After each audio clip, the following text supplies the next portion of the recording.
Dr. Basalirwa, a very good morning to you, ladies and gentlemen. I am very happy this morning to see those of you that have logged on. Thank you very much. Thank you for choosing to start your day with us. And if you've been with us every Thursday, thank you for being consistent.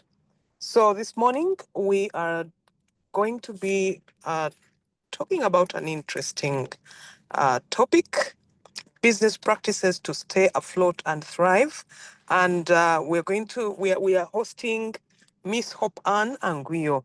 So, ladies and gentlemen, I just want to say that when you start a business, you are excited, you're looking forward to growing it, to serving your customers and making money. But the truth is that this journey of building a business also comes with challenges. Normally, the market changes, the competition hits up, and sometimes it feels like you're just trying to keep your head above the water. And that's why we really have to talk about what are those strategies, what are those practices that don't just help you to weather the storm, but actually push you forward, allowing your business to grow and realize its potential.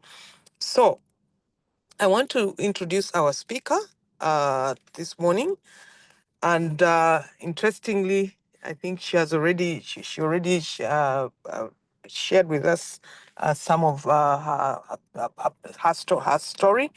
And she's Miss Hope Ann Anguyo. She holds a Bachelor of Arts degree with education from Uganda Christian University, which she obtained in 2007. She then joined DFCU Bank in 2008 as a banking officer, teller, and rose through the ranks to become a branch manager in 2014. However, she resigned in 2016 February to venture into private business. She she runs Caxifo Crown, a trading business importing goods from China and Dubai. In 2020, Anne started Ramic Agro Investments, an agriculture company focusing on horticulture, piggery, poultry, black soldier flies, um, and also vegetable oil production. She's a very passionate entrepreneur with a will and desire to see young people and women achieving financial freedom. She has such a beautiful story, and I would like to thank you very much, Anne, for again coming back to share with us the practices that will enable our businesses not only stay afloat but also thrive. You have 40 minutes to share with us, and then we shall thereafter have a question and answer session. Thank you. Thank you so much. Good morning, Doctor, and good morning, everyone listening to us this morning. It's quite chilly in Aroa today. And first, I want to thank God so much for bringing me back to this house. I was here in August 11th, 2022. What an honor and a very humbling one at that, to be back to share my story and see how we can learn from each other and grow our businesses to the next level, and also encourage those who are having interest to become entrepreneurs to grow their businesses and achieve their targets. Ben Goodwin, the co-founder of Olipop, said the best innovation is made around solving human problems. What does that mean? What businesses are we doing? Do they solve the problems that are affecting our people, that are affecting us, that are affecting the communities that we live in? In 2014, when I became a bank manager, I told myself that I didn't want to work for more than 10 years in the bank. My goal was to work, to learn, to build myself, and then to become a change maker after 10 years. But after 6 years, I asked myself, Anna, what next? Arua being a business hub and being located at two border points of South Sudan and DR Congo, it comes with vast opportunities. For those who have moved to Arua, you will see a lot of activities, goods arriving and goods leaving for these two countries. South Sudan and parts of Eastern Congo depend a lot on us for several of their needs. That includes food and general merchandise. We have a number of business people who do cross-border trade, and I would watch how they would struggle to look for money, to apply for credit facilities, to meet their need of supply of these goods across the borders. And that gave me a challenge and said, Anna, now that you have seen what these business people are going through with the bureaucracies of the bank, what can you do? And the idea of establishing a microfinance came to my mind. The idea was to solve the bureaucracies of delays in offering credit facilities. And that was the birth of Vendor Capital Finance, one of the businesses that I run in Arua. West Nile happens to be the host of one of the biggest refugee settlements in the world, Bidi, should be the third now in the world, and that is in Yumbe. When the war broke in South Sudan, many refugees moved from South Sudan and settled in West Nile. What did that come with?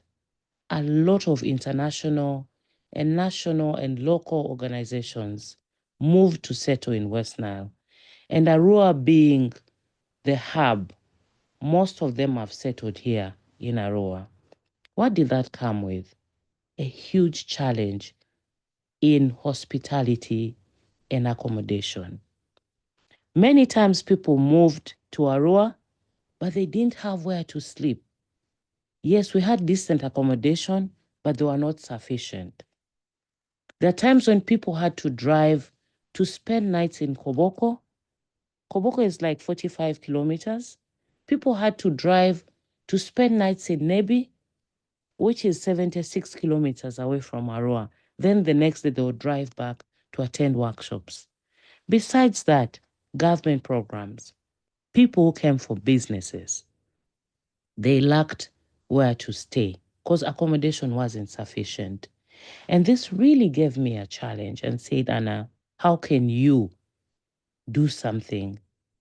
And with my partner, we decided to put up a facility, and that gave birth to Lesuba Grand Hotel, a 58-roomed hotel, just a few meters walk away from the Makerere University Business School, Arua Center.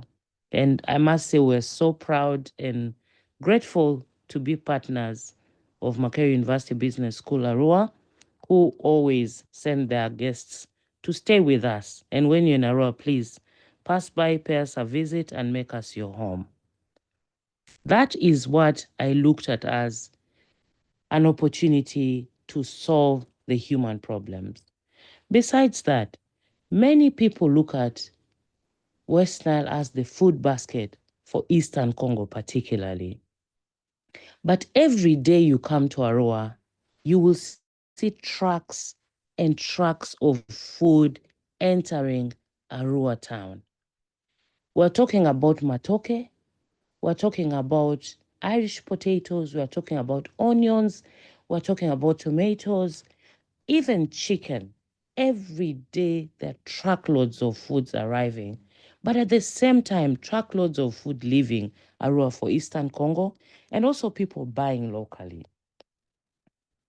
In 2019, I walked to the market and I wanted to buy cucumber. This is a story that just, it melts my heart. So the vegetable sellers told me, oh, we don't have cucumber for the past 3 days because not around. I left the market and I was like, what? So you mean we cannot grow cucumber? We have a lot of unutilized arable land in this region. The population of able-bodied youth is huge. What is happening? that really challenged me so much. And in 2020, when COVID hit, it gave birth to Ramage Agri Investments, where we do vegetable farming in the greenhouse. We grow sweet peppers, we grow tomatoes, we grow cabbages, but also we grow other vegetables, including cucumber, that pushed me into farming.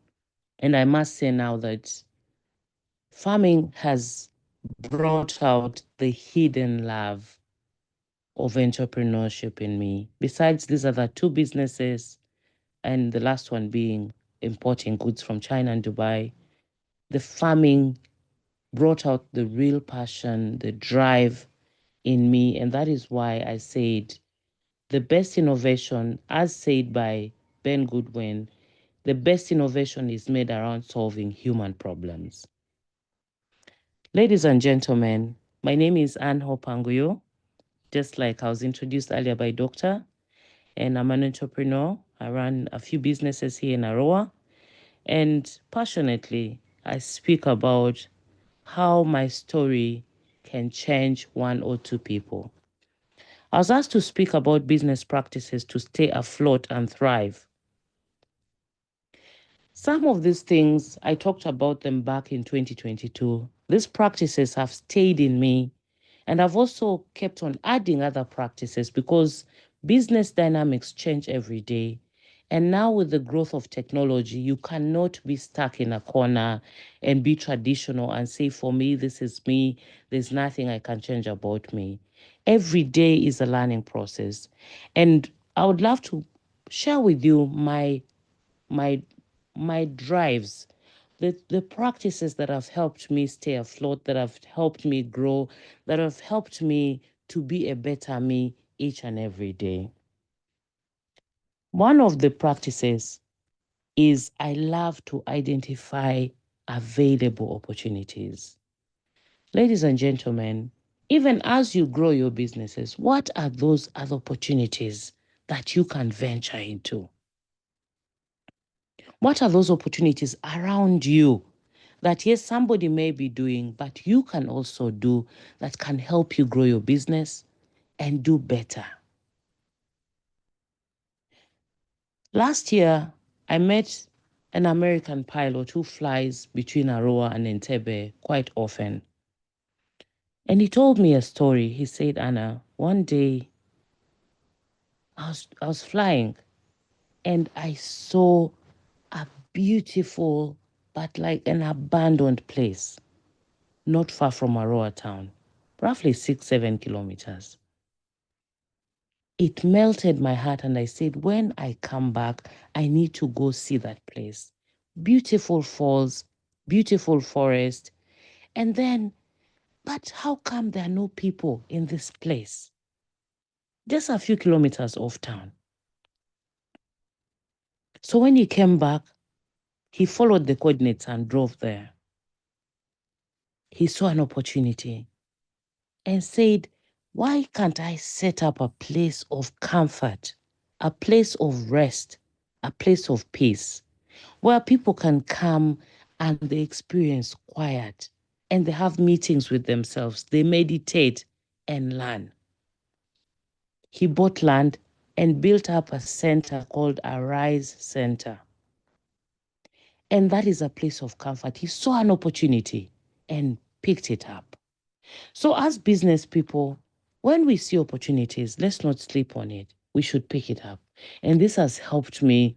Each time I see an opportunity, I'd like to understand and see how I can tap into that opportunity and grow myself.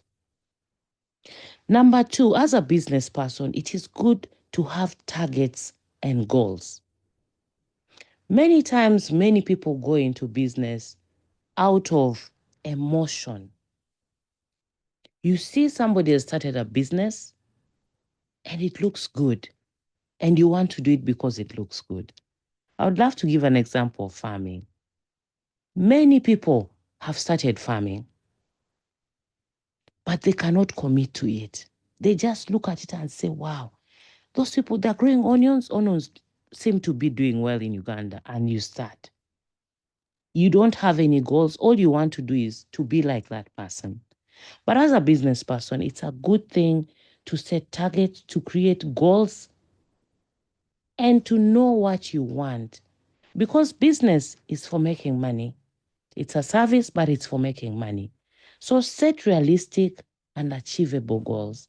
Goals that you can work with to ensure that at the end of the day, you're able to achieve your targets. Come up, craft a good business plan where you're going to follow and know what you want to do, how you're going to grow the business, and that way you're able to stay in check and on point to be able to achieve your business targets. Setting annual goals has helped me to grow my business. Every year, at the beginning of the year, I set targets for myself.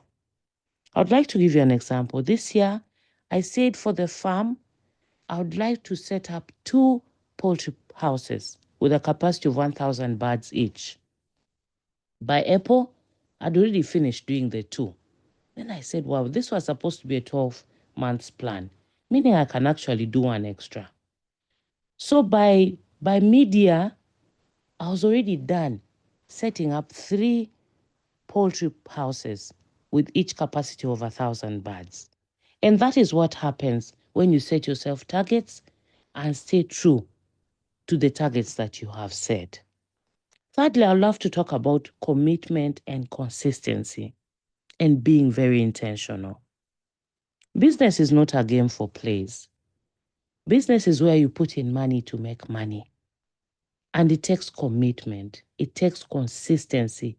It takes being very intentional. What do I mean? When you start a business, commit to it. Be present. Many of us now I call us telephone entrepreneurs. You don't visit your business place. You don't check records. You don't know what's happening. You just operate on phone. And that is not how business works. Fourth, I'd like to talk about hiring the rightful people and building a retention strategy. Who are the people that we work with? You, as the business owner, you're the owner of the vision. But the people who execute the vision are the people who work with us. It's not about hiring cheap labor. It's about hiring the right labor, the professionals, the people who have experience, and people who share our visions and our dreams. The secret behind the success of any enterprise or business is the team that works tirelessly to achieve its goals. Many times we think it's about paying a lot of salary, but motivation is more than salary. Being present gives your team the picture that you actually love what you do, you love what you've set. So let's invest in our people, let's train them, and that is what has worked for me. I don't take chances when it comes to the people that I work with. Training them, getting feedback from them, speaking to them has helped me to stay on track and increase on building my business. Customer satisfaction is a priority in business. We set businesses to be able to solve people's problems. Service is a perception. When somebody walks into your business premises, what perception do they have? What do they leave your business place with the intention of coming back? Do you think this person would recommend your business to other people? Do you think this person can be your ambassador out there? How much do we invest in getting feedback from customers, from our customers? If a customer walks in today and all they see is negative energy, there's a high chance that they will never come back because customers want to see value for their money. Everybody who walks into your business place wants to see value for every cent that they spend in your business. Let's be open to feedback. When a customer gives us feedback, whether it is negative or it's positive, we should take it positively, because feedback is what shapes us. Feedback is what helps us to stay in check. I've tried to invest in customer satisfaction, and I'd like to encourage us as business people or people who are intending to run businesses, let's invest in our customer satisfaction. Just like I said earlier on, service is a perception. What somebody sees and feels from day one is what they will feel about you, probably for the rest of the time, unless you invest in something that will change their mindset. That includes changing how we operate our businesses and how we treat people. So as we hire the rightful people, we also have to instill in them the customer-centric point of our business and say, you know what, we are here because of these people. So the same way I handle my customers is the same way the people that work with me have to handle our customers. I'd love to talk about mentors. How many of us running businesses have people that are mentors? Mentors are people that we just not look up to, but people who are present in our lives and are willing to hold our hands. This practice has helped me to stay on board. In my financial business, I have a mentor, somebody I can call at 1 a.m., somebody I can call during the day and say, I am choking. What can I do here? They can either tell me, Anna, go ahead, or don't do it. In the hotel, I have a mentor, somebody who has worked in the industry, has run the business before, somebody I can run to when I'm at my breaking point, or when I have a plan, I'm able to share with them. And they can either tell me, Anna, you do this, or you do that. In our businesses, we need mentors. Mentors who can hold our hands, who can encourage us, who can be present when we need them. Mentors are people who know, who have walked the journey, and who probably know more than us and are willing to be present and hold our hands.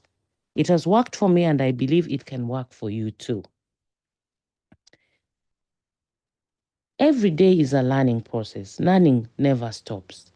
And as a business person, it's a good thing to keep learning each and every day. Business dynamics are changing every day. Now, with the growth in technology, so much is happening in the world. And as entrepreneurs, we should be open to learning. We should be open to identifying new things that can grow our businesses. Because if we're stuck on me, I used to do this, my father used to do this, my uncles used to do this in this business, then there's a very high chance that we're going to be off the radar.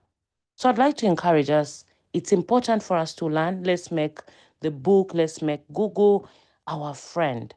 Let's learn from other people. And that way, we're able to grow our businesses, we're able to level up and take our business to the next levels.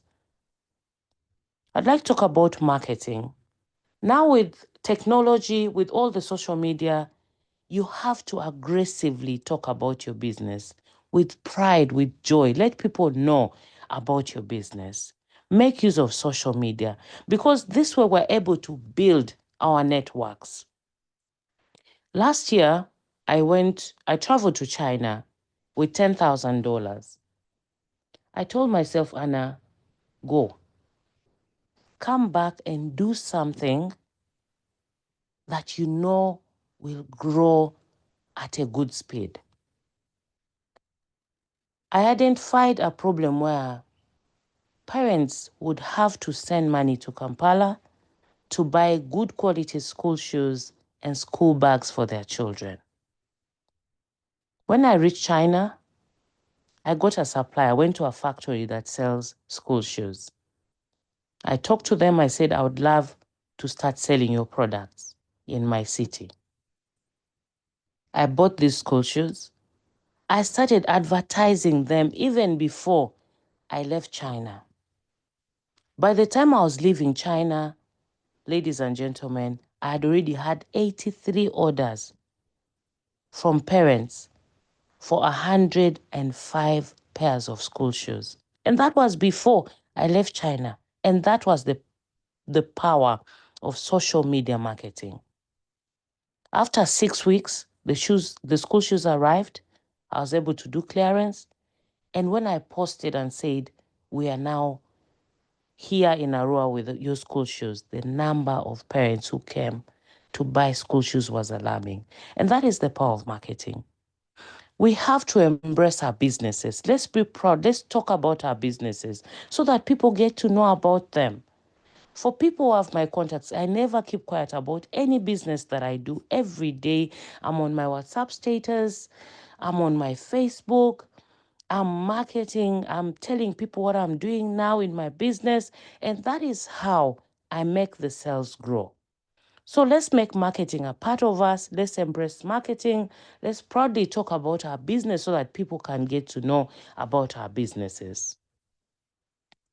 Your network is your net worth. Who are the people that you surround yourself with as a business person, as an entrepreneur? Are they people who build you? Are there people who mention your name in rooms of opportunities?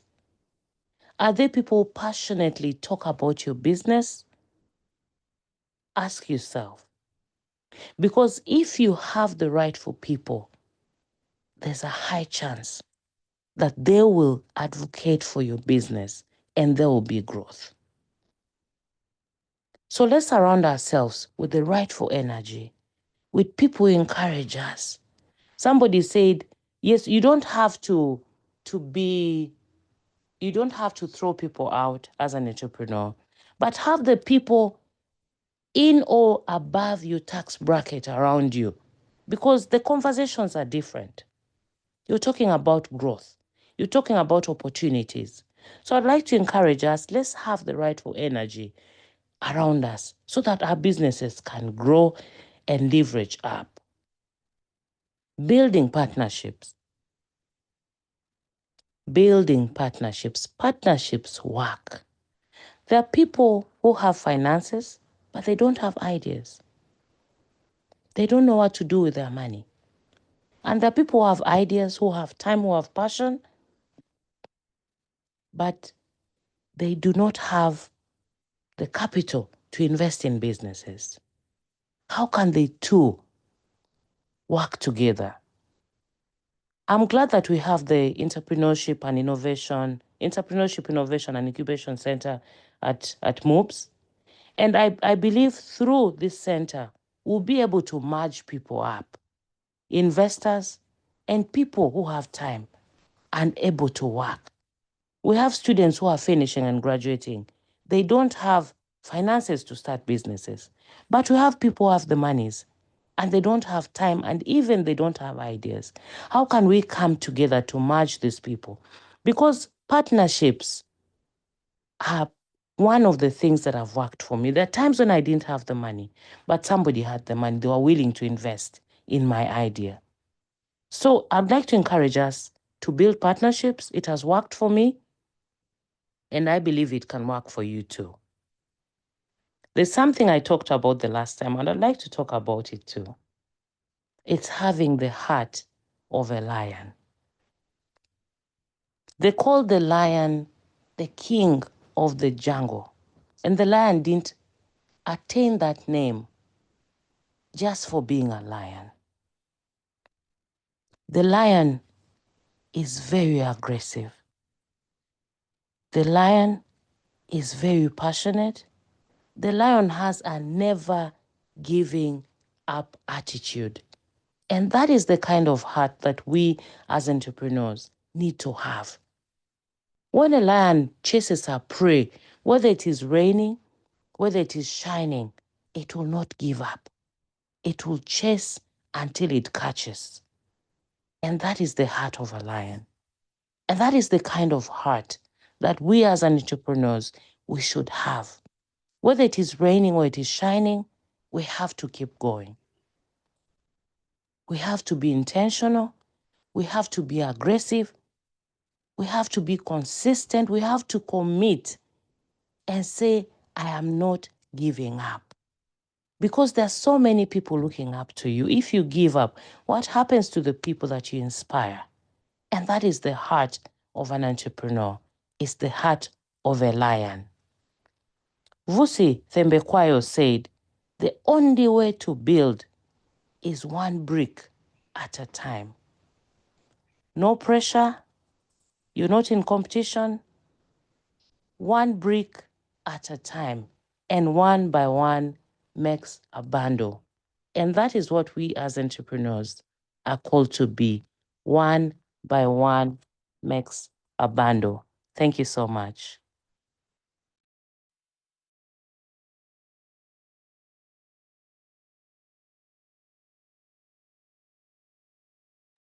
Hello. Hello, thank you so much. We appreciate you. We appreciate you so much for a great presentation. Thank you very much, Ms. Hope and Anguyo. It has been nice and lovely to listen to you as you handle the topic of business practices to stay afloat and thrive. The journey, we've listened to your journey. I've picked something from your presentation and we've learned a lot. And I know people who have logged on this morning have learned a lot from you. It is very important of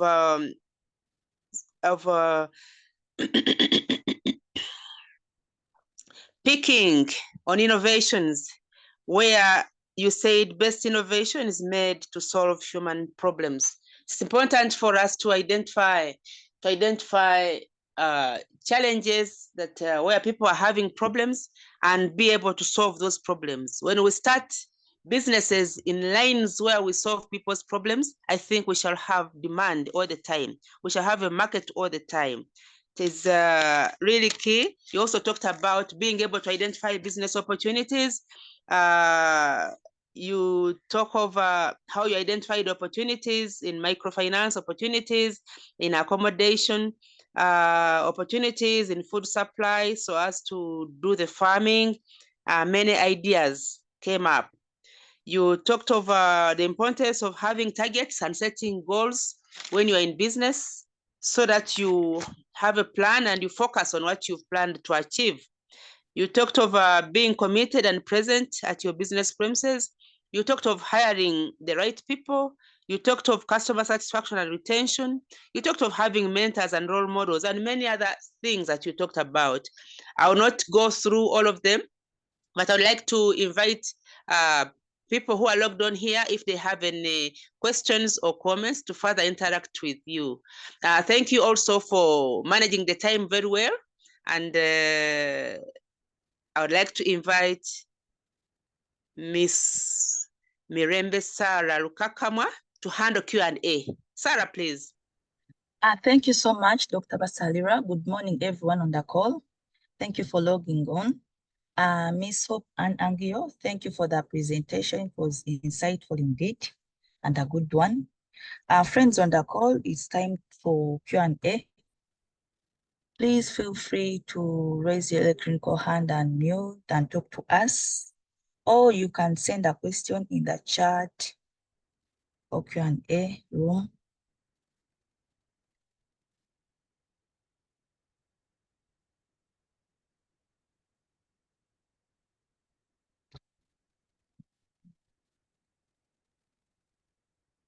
Our friends on the call, I should say, Miss Anne, the session was a good one. And I believe we've all learned, we've all at least have something to take away this morning. Sarah, there is a hand. Maureen from Masindi. Oh, I can't see it on my side. Thank you so much, Dr. Antamo. Maureen, please unmute and then talk to us. Yes, thank you so much, Ms. Anne. That was a beautiful presentation. My question is, how do you keep it going? Because I know how frustrating business can be. I'm sure you've gone through a lot of ups and downs and frustrations, even from close people, even from employees and so forth. How do you personally ensure that you get up every morning and keep pushing on despite all the challenges? Thank you. Sarah, there's also a hand from Professor Yopanirubali. a hand from Professor Yovan Rubali. Okay, maybe Miss Hope can respond to this, and then Professor can also unmute after her respond, and then ask a question. Thank you so much. Thank you, Maureen. I must say, humanly speaking, it's not easy. It gets tough each and every day. For the people who personally know me or who are present in Arua, I think they know how crazy busy I can get. But I want to thank God first for grace. Because without the grace of God, it's tough. You can't manage. On average, I rest for 4 to 5 hours in the night. Most of the times I'm on phone, I'm online, I'm busy chasing things. But I also want to give credit to the people that I work with. Not everyone you work with will be 100% fine. Most of the times people work with us are there for the money. At the end of the month, they know they're getting paid and that is it. But God puts some people that are so exceptional. So I want to really give credit to the people that I work with because I wouldn't do this on my own. I always ask God to give me the rightful people, to give me people who know Him. And I must say I'm thankful for that. And specifically for the grace that He gives me. Every day I wake up, I'm like, God, your grace that is sufficient, give it to me. Because there are days, I'll tell you, like yesterday, I went to the farm. I worked at the hotel in the morning. At 11, I was in the farm. I had interviews. And by 3 p.m., I just wanted to sleep. All I wanted was my bed, cover myself, and be in bed, and no phone calls, no nothing. So I'm really thankful to God for grace. Thank you so much. Thank you, Ms. Anne, for responding to that. Professor, please unmute and then you can ask. Hello? Okay, we have some questions here for you in the chat and the Q&A. Thank you, Thank you Madam so much. Anguyo, for the wonderful presentation. Mine I ask just quick questions. The first one is, how do you handle any changing tax regime? For example, you have your forest. The day you begin selling your trees, the local council sees you are getting money and they put a roadblock for you to begin paying taxes without even knowing the costs that you put in. That's one.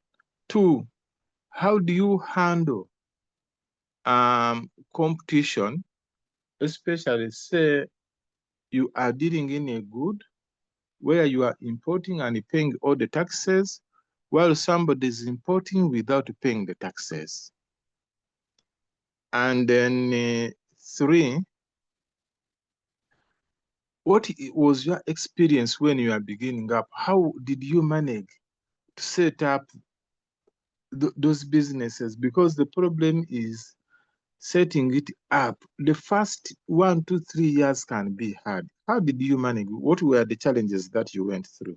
Thank you.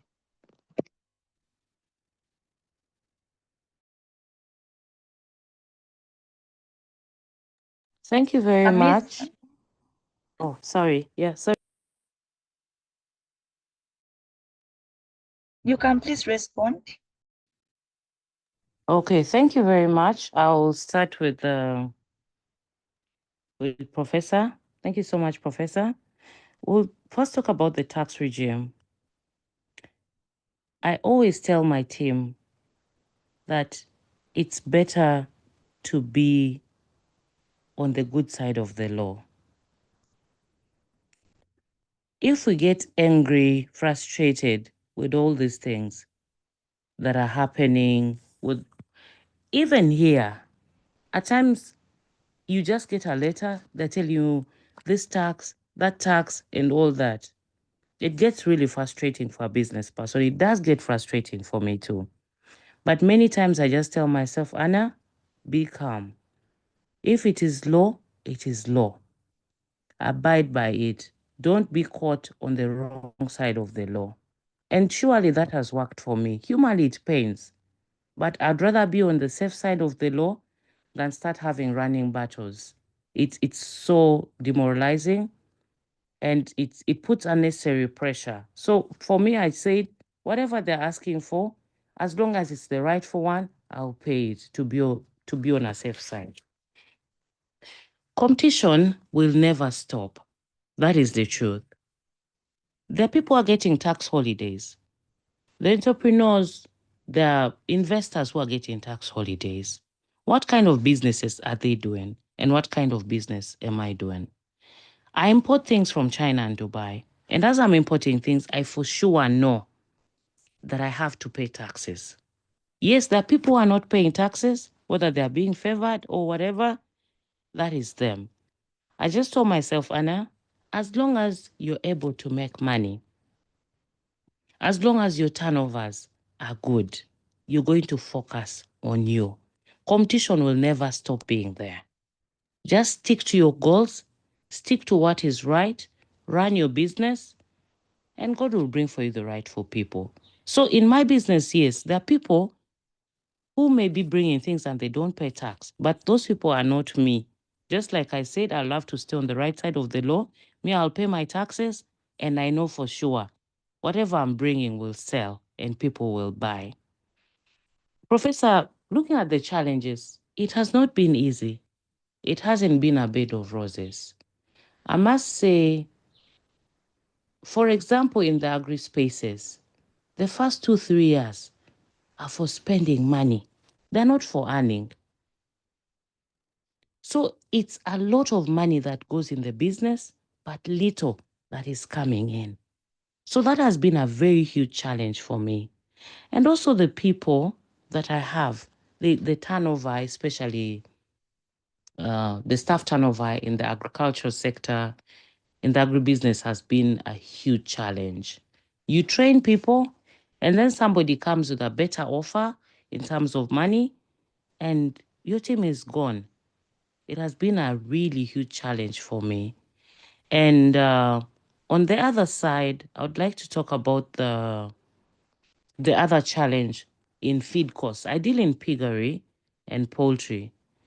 And for those people, for the people here online who do poultry and piggery, you will stand with me that the past 2 years, maize costs have been crazy. The past 2-3 months, we've been buying a kilo of the maize grain at 2,000 shillings in Arua, which is a huge challenge.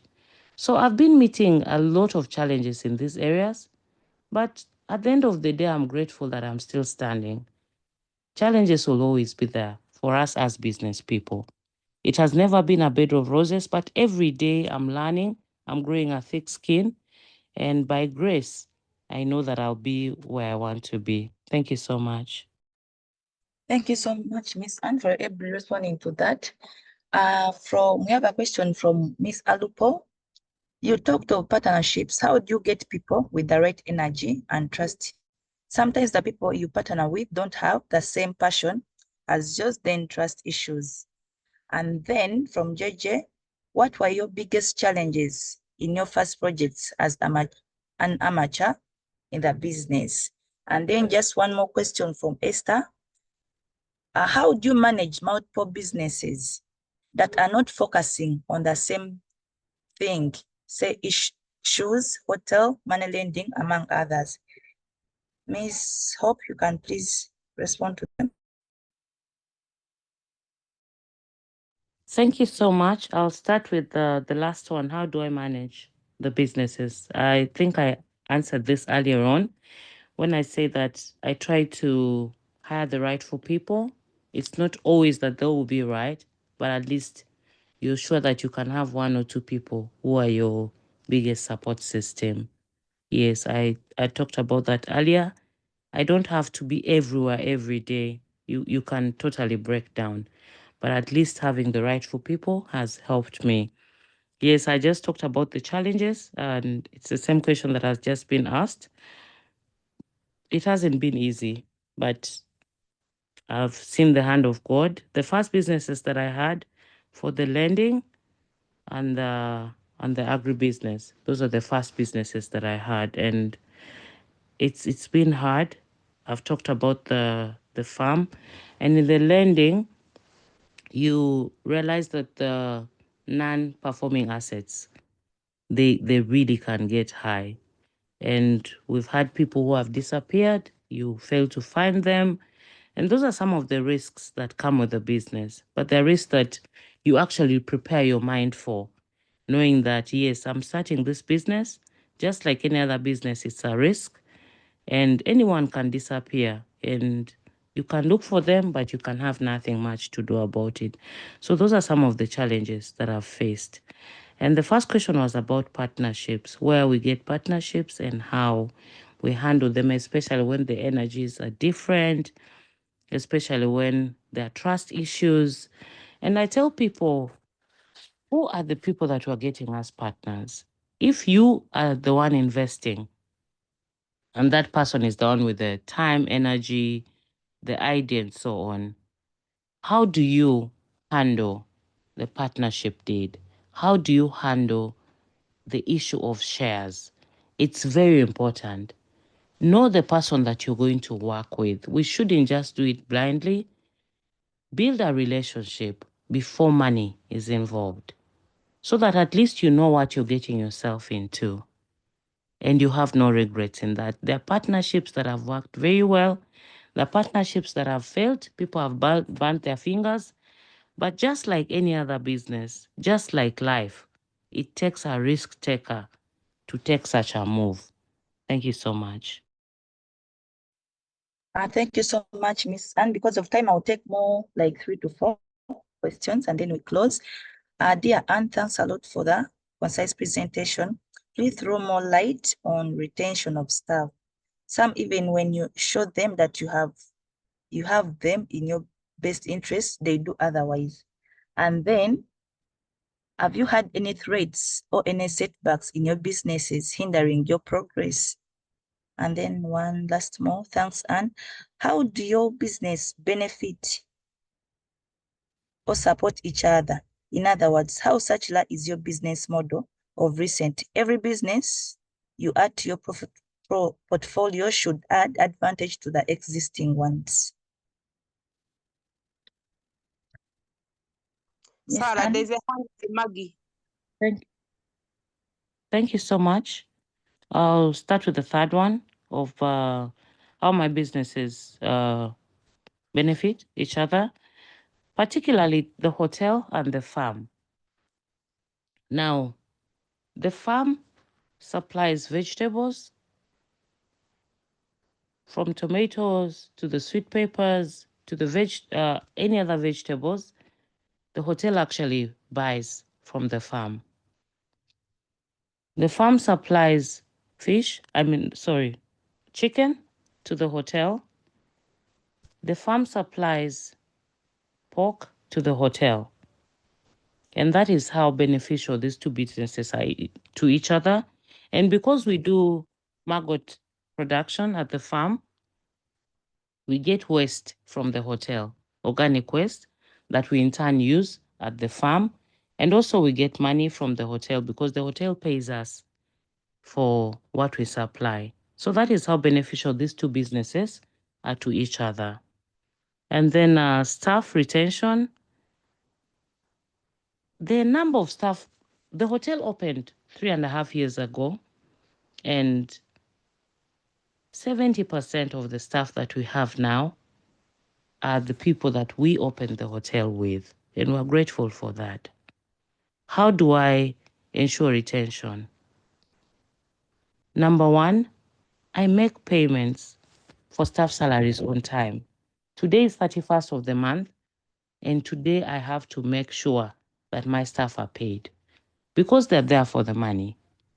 Number two, I have frequent training programs for the staff. Friday and Saturday, we're having service training, public speaking training, and also we're having training on finance, personal finance. So that way they're motivated and also they're able to learn. Teaching staff about personal finance was an extra for me. Yes, I'm paying you. How do you handle your money? Yes, it's your money, but how do you handle it? So a few of those things are what actually motivates them to stay loyal to the business. So that is how I've tried to motivate my staff so that they stay. And then there was a question about the setback.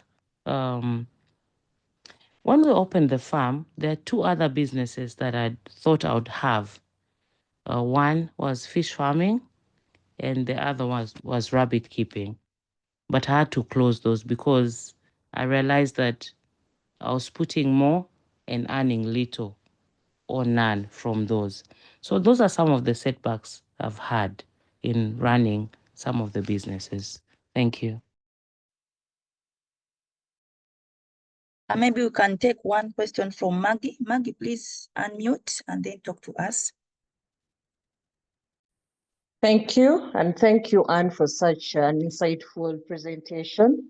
I actually had two questions, but she responded to one. My first question was about identifying reliable business partners, but she talked, I think somebody asked something about partners with positive energy, and she responded to that.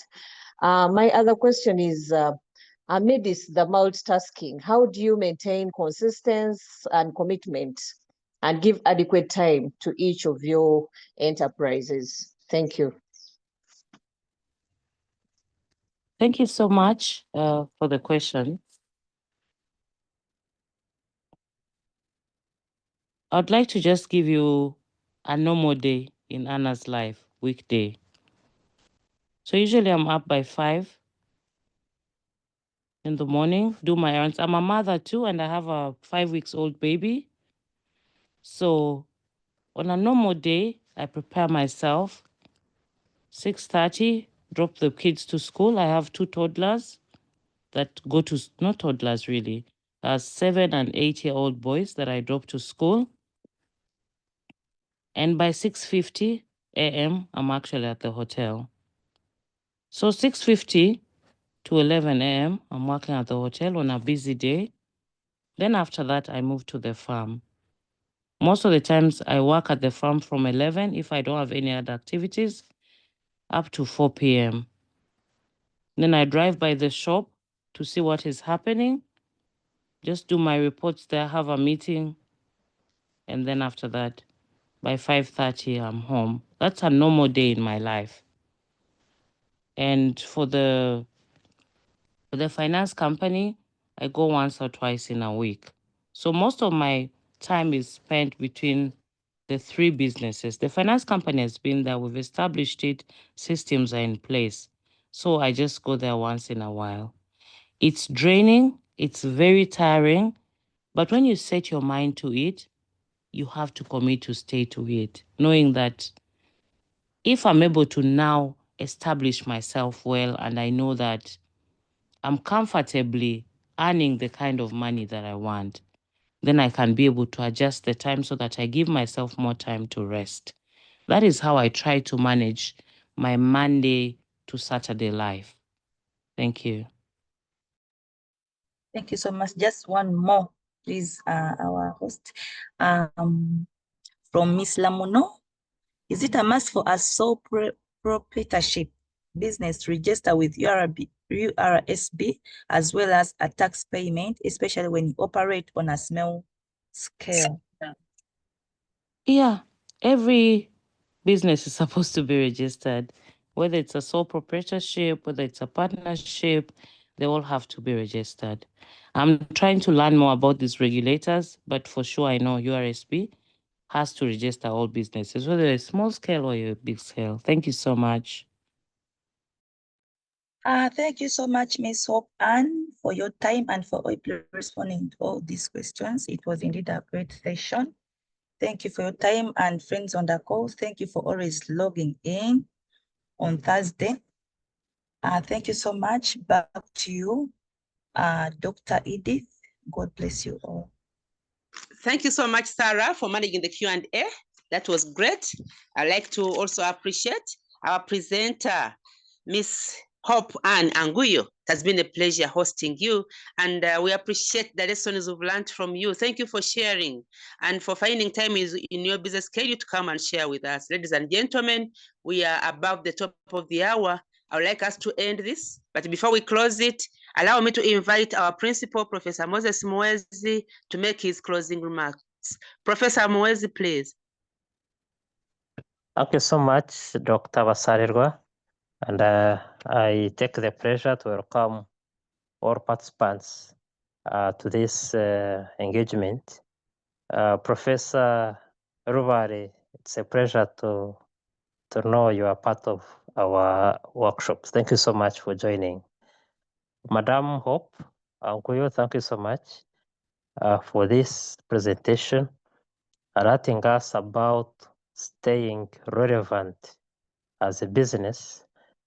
This is very, very important for us, even as a business school. I gather you are based in Arua, and I would have to ask the chief of our Arua campus to include you on our guest lecturers to talk to our students about these issues, because they are very, very important. And as a university that wants to be out there to involve the public and be relevant to the nation, you are one of the people that we treasure much. Customer care certainly keeps a challenge to our business sector. We need to do something, dear participants. And it is worse for us who offer public good, the universities and the public sector. We don't seem to take our clients seriously. And for example, being available for clients when they come. For example, for us, how do we treat students? How do we treat parents? There are lessons to pick from the private sector to be part of the public service culture. I like the issue of mentors. Yes, they are very important. But my personal experience is that once you have a mentor, you also use your own wisdom to push yourself. Because we have known mentors that have sometimes stand against their mentees, which is definitely unfortunate.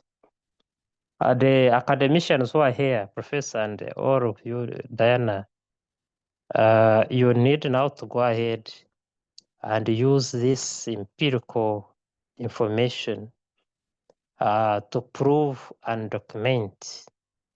For example, if you check successful businesses like Anne has mentioned, and you follow how they have applied business practices, or you use case studies, you can publish very good papers with the private sector.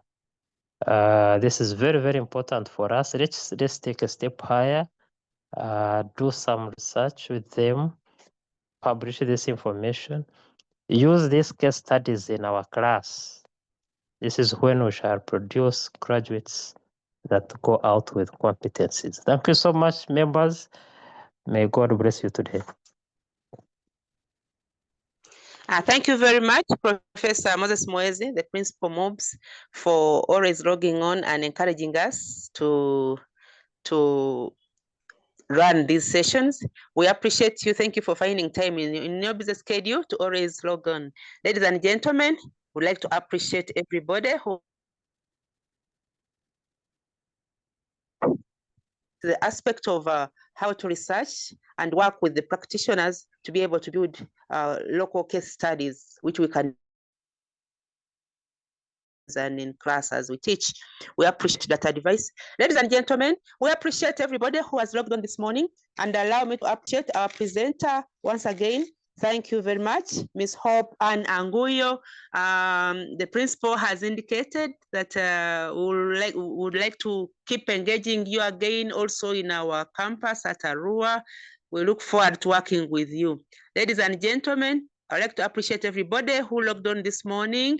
I'm sure you've learned a lot, and we pray that you'll again log on next Thursday, next week, same time. We'd like to wish you a blessed Thursday, and bye-bye for now.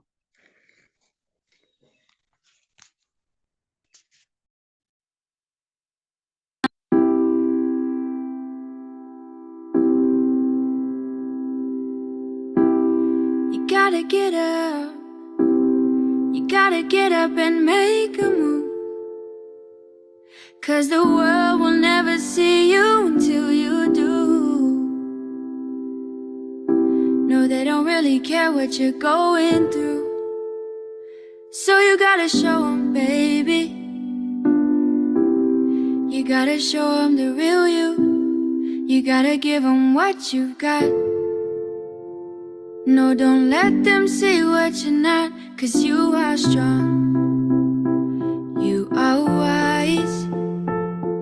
You are worth beyond 1,000 reasons why.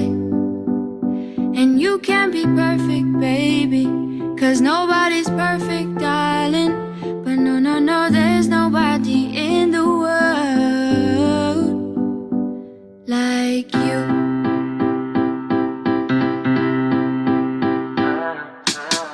What do you do when you can't let go? What do you say when you just don't know how you feel? And you know nobody knows how you feel, 'cause everybody's got their own damn problem. So everybody's trying to find their way, and day by day is a struggle. In this world, you know you have to hustle. Just know that you're not alone. You don't always have to be strong all by yourself. I said it's okay to ask for help. Now listen, people will find you, but they don't define you. And you will find people who help redesign you. People will find you, but they don't define you. And you will find people who help redesign you. You are a work of art. Bet you didn't think you'd come this far. Now here you are. Baby, you are strong. You are wise. You are worth beyond 1,000 reasons why. And you can't be perfect, baby, 'cause nobody's perfect, darling. But no, no, no, there's nobody in the world like you.